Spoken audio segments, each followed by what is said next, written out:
everybody. So I'm excited about today's practice because it's the first one after they had their first scrimmage on Sunday. So there's two things that I'll be looking for in particular at today's practice. One is depth chart. Has anybody kind of moved up on the depth chart or moved down based on their performance in the scrimmage, also the first couple weeks of practices? That'll be something I'll be paying attention to. Although there's not a lot of openings, I feel like right now. I feel like the depth chart's pretty much set, or I'm pretty confident in the projections for the opener against Alabama. And then number two is any injuries. It's starting to get that point where you're starting to pay attention to injuries a lot more because it is getting closer to the first game. So now you want to see, are guys missing practices? Are they really going to be in question for the opener? Manny Diaz said the other day that he expected the four main guys who've been dealing with injuries will be out there for the opener, but we'll see today, and very curious to see how they look. So definitely those are the two things to watch for today. Stay tuned. So we just wrapped up the first three sessions. The first two sessions were primarily special teams. And then that third session was that 11-on-11 work, rotating in all three units. All three of the top quarterbacks in there. One of the things that stood out to me here, and you can see right there, Mike Harley. He wasn't out there during the team drills. Xavier Restrepo took his place in the slot on that first team unit, along with Keyshawn Smith and Charleston Rambo, who've been the first team wide receivers throughout. Another thing I want to mention, I think you guys can see it here in the film. Offense just working on some stuff without a defense. But right here, number 62, Jared Williams, I think he's definitely one to watch for right now. He's been getting the reps at left tackle with Zion Nelson out injury, so don't know exactly what's going on with Zion, but I have not seen him out here during drills. Nice throw and catch with De'Eric to Charleston. But with that, so you see Jared at left tackle, and then 51, DJ Scaife was at right tackle with this group. You see Restrepo there, number 7. But yeah, I think it's very interesting, something to certainly monitor. As you guys remember last season, Jared Williams primarily just played that right tackle position. He has played left in the past when he was at Houston. The right tackle is where he's mostly been. Other things that stood out to me during those 11-on-11 work was just getting to see Al Blades Jr. out there. This guy that's been at practice throughout fall camp, but from what we've been able to see, he's only been doing the position drills, and today we saw him out there doing 11-on-11 work with the second unit, so definitely he appears to be on track. If everything stays right, be able to play in the opener, which is what they've been expecting. So definitely a good sign. Again, we are getting, a little over 2 weeks away from that first game, so paying attention to these injuries and maybe some things that they're dealing with. And this is another thing I think is worth mentioning. You see number 2, Don Chaney Jr., the last couple practices we've been at, he's been in the red jersey. Just dealing with that shoulder injury. And Cameron Harris, not in the video here, but he is also in an orange jersey, not the red jersey, so definitely a good sign. And when I asked Coach Diaz about that last week, he did say that he feels like these guys will be out here, be able to take contact soon. So this is definitely a step in the right direction, although you can see right here, they're not in full pads today, which is common for them to take a little bit of time. They had that scrimmage 2 days ago, day off yesterday, and then back out at practice. I want to stay with the offense. The defense is doing some walkthrough stuff, and there's a look at Cody Brown here. So they're definitely working on some hurry-up stuff with the offense. Regardless of without the defense, it's good to see some pace and tempo. They run a play, get set up, next group comes on. But they just rotate that hash marks there, so.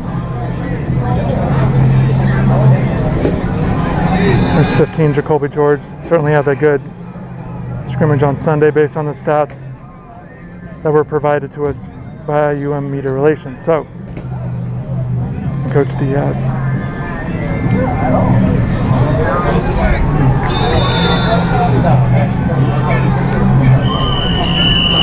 There's Solomon Burrows right there, 46. As a defense, working on some drills.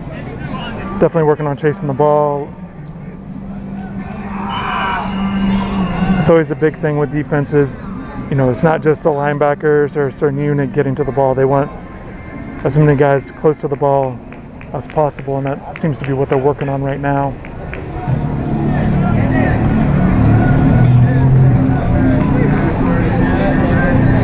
Looking at Keontra Smith 4, and then Leonard Taylor 56. It's 24, that's Cameron Kitchens.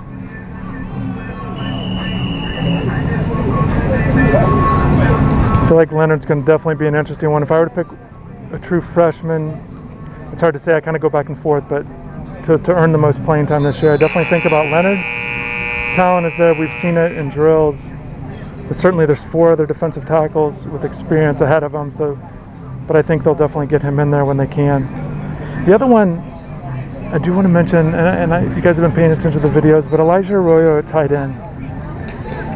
I definitely think he's going to be that second tight end. I definitely think he's going to produce a lot more than I expected going into fall camp. I think he's done a good job. And I do think he can be that complementary piece to Will Mallory in his first season. And I know that first season is usually tough for a tight end. There's Mike Harley. So good to see Mike out there. Let's see if we can see if there's anything we notice.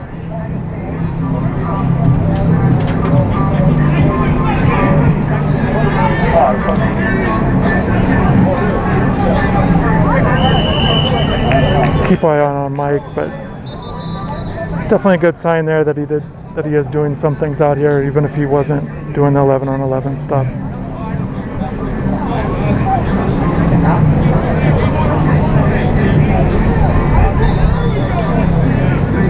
Look at Brashard Smith, 12 there.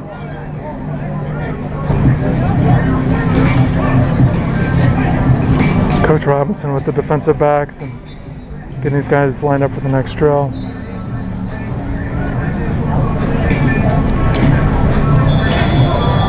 See what they want them to work on here. Mr. Corey Couch there. So they're just getting set up in like some base defense stuff, it looks like. With his first unit, Bubba Bolden, Skirvin Hall, and DJ Ivy.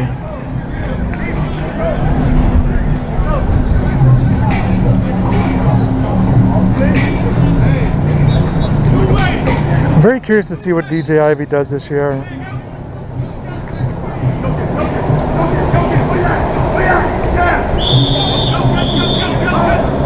A guy who's gotten experience, and I would assume that experience, he's starting to gain more confidence. You can see he's a big corner there.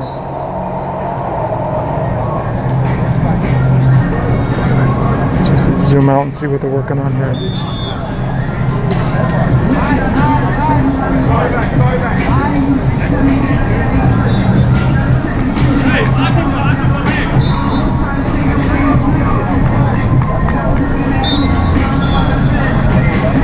As we're getting set up here, just want to thank everybody for watching these videos and tuning in, and obviously hitting the like button. It's a huge help. Subscribing to the channel. So there we go.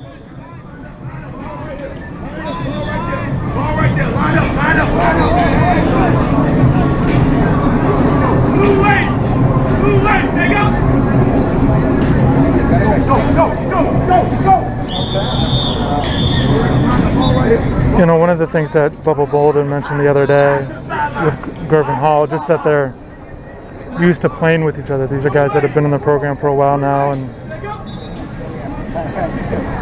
there's Gervin right here.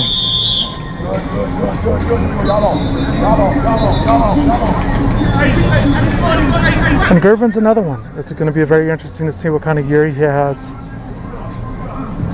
You know, I know in 2019 he posted the tackles, was a full-time starter. In 2020 his numbers dipped a little bit, so definitely curious to see how Gervin bounces back this season. Got this next group here, young guys here. I see Kitchens out here. You see Tyreek Stevenson. So this is that second grouping. Brian Balaam. And then there's Al Blades. Let's watch Al a little bit, because once again we haven't seen him do a bunch out here.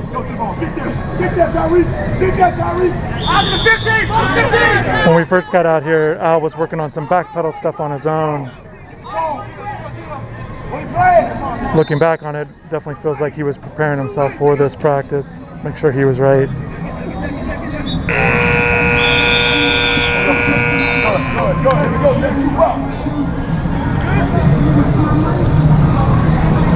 So that's our second group of defensive backs.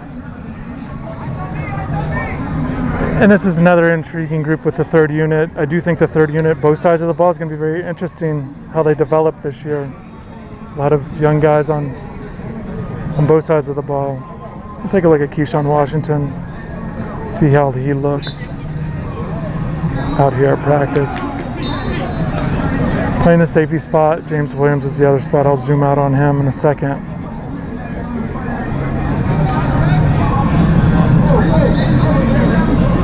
See James in the picture, number 0. Follow the ball here. There we go. There's 20, Jalen Harrell.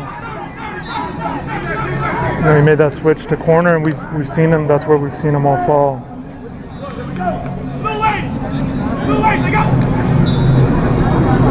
Getting the ball to the other side. There's James. I see 29, that's Isaiah Dunson. Kind of rounding out this third group here. Let's watch James here.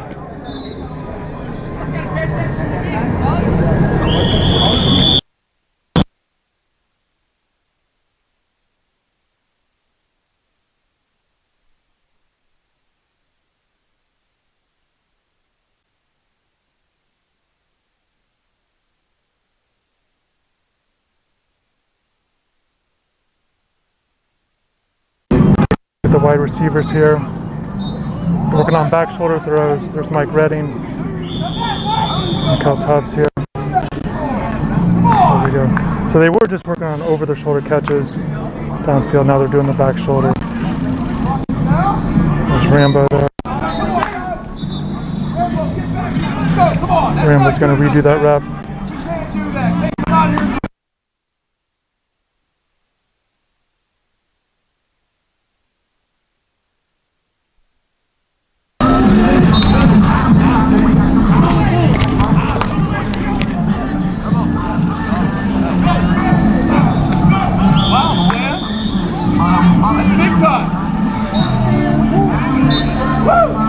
It's a nice catch by Jacoby there.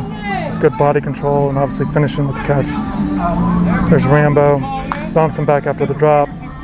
Coach made him redo the rep. There's Ramilla Brenson looking good. There's Connor Byrne. It's a nice catch. Finish this drill up, Michael Redding the third. A little bit of a push off, but making the catch is the most important thing right here in this drill. They're wanting that physical contact and then breaking off is what the coaches are wanting. That's a tough throw.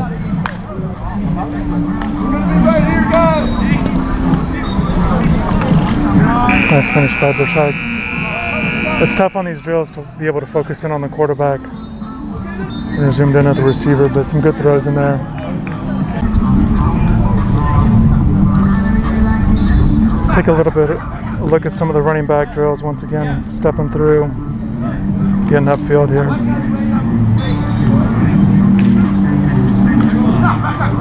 Yeah, Rambo! Woo! You guys are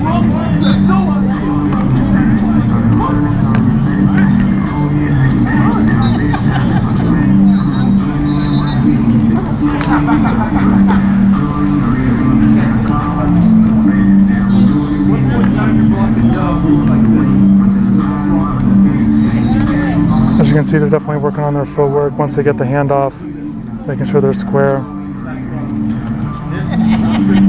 Looks like Jalen Knight right here to kind of take the handoff from De'Eric.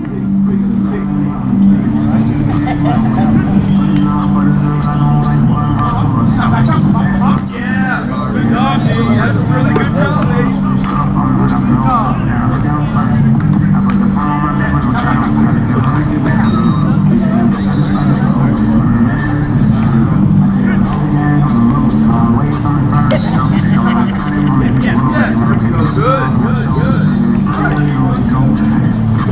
Good.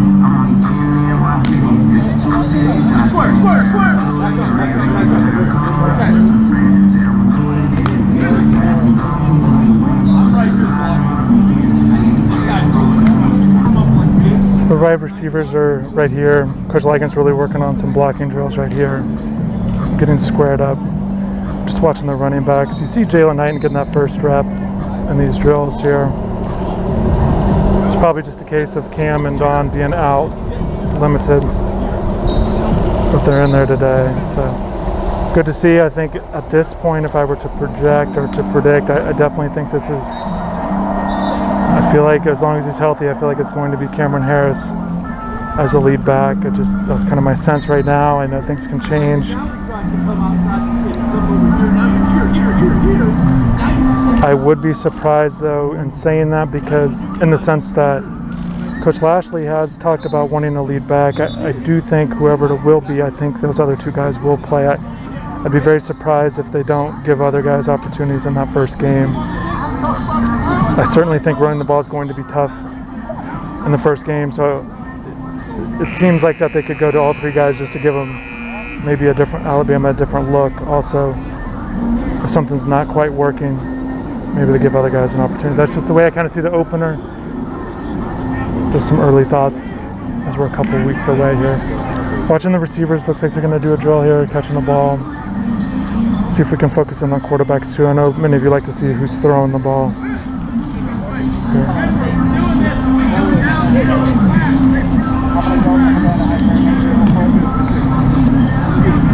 Yeah, De'Eric here with Keyshawn Smith.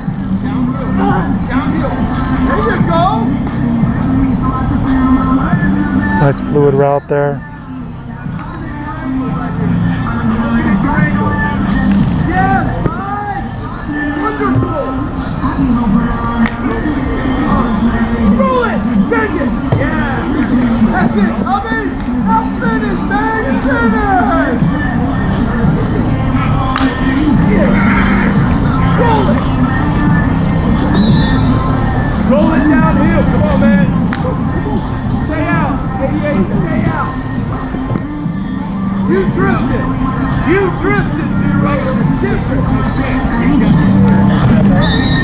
I don't know if you heard Coach Likens there, but he gave the instruction to Romello that he drifted on that route.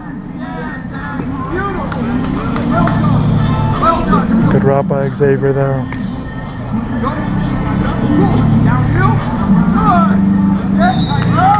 Good route and finish by Pope.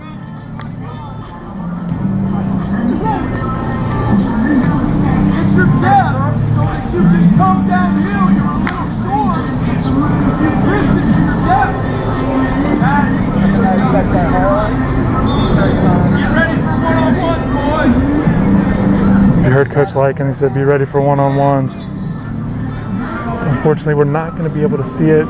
This will be our last session. There's Will. You know, obviously a lot of guys are going to be in important situations in that first game. I just keep thinking about Will Mallory's role and what he's looking to do in that first game. Without questions, a lot of eyes and attention should be on Will to produce. He'll be looking to provide some sort of threat in the passing game. Obviously, Alabama has good linebackers, but if they're able to go to Will, I think it can certainly help out the receivers in the passing game. Be something to watch for.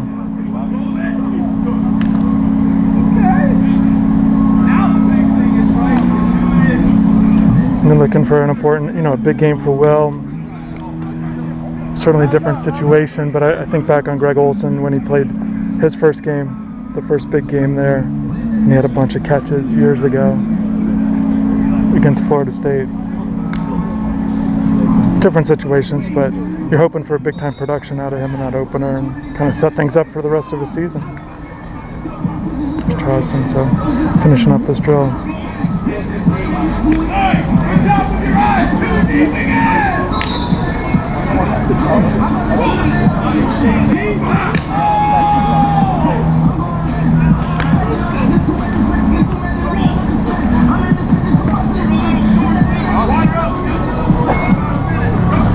So one-on-ones is next, as I heard Coach Lashley say that. Once again, we're not going to be able to see it.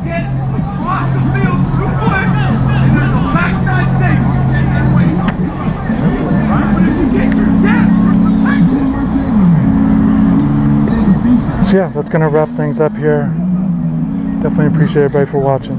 We were up and down. We obviously had things to clean up. You know, the offense played really well. I thought we stopped the run. The ones did well against the run. But you know, obviously coming out of that scrimmage, we know where we're at. You know, it's a measuring stick of who we are on defense, and you know, I think it shows you some of the players that have come a long way, and some of the guys that still need to continue to push. So, you know, the first scrimmage always the measuring stick. You know, first time to really go to the ground and tackling, which was good. We needed that. We needed to go to the ground. We needed to tackle. So, I thought it was a good measuring stick of where we are right now.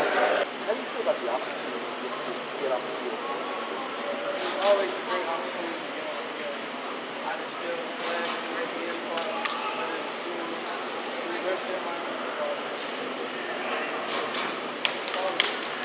Were you pretty excited when they came to you? You want to tell your linebackers? And then when the Gilberts got kind of stretched the spot. I'm always excited, so it was really nice. I'm always ready to be on the field. One of the things I saw after practice, there were a lot of guys kind of doing some extra work. It could have been some disciplinary stuff because it was some running, some up-down type things. I did see Bubba Bolden doing some stuff, and then I saw Bubba Bolden on the jugs machine, and definitely I was able to get a little bit of video of him doing that because I think a lot of people do like watching that extra work after practice, something a little bit different than what we see at practice. But I thought Bubba did pretty good for the most part on the jugs. But I just thought in general, anytime a player does the extra work on the jugs, I think it's good, particularly for a defensive guy. And it always reminds me of the story I heard about Ed Reed, an off-season, really putting in a lot of work on the jugs machine when he was in the NFL, and that's the year he had that big breakout season with the Ravens, and it translated. But he was definitely doing that really high intensity, that high velocity catches, and he definitely got better as the summer went on. If you haven't heard me tell that story, it's a great one. I'd love to really get into it. But anyways, good to see some guys doing some extra work. Definitely appreciate everybody for watching. Thanks for tuning in. If you haven't yet, subscribe to the channel so you stay locked in, but also for more comprehensive coverage of the Hurricanes, from practices, our thoughts and analysis, you know, interviews and things like that, definitely check out InsideTheU.com. And for everybody that is taking advantage of our recent deal, our subscription deal, we definitely thank you for being a new subscriber. Welcome aboard, and anything we can do to help make your experience better, definitely reach out to one of us. So thanks again for watching, and take care.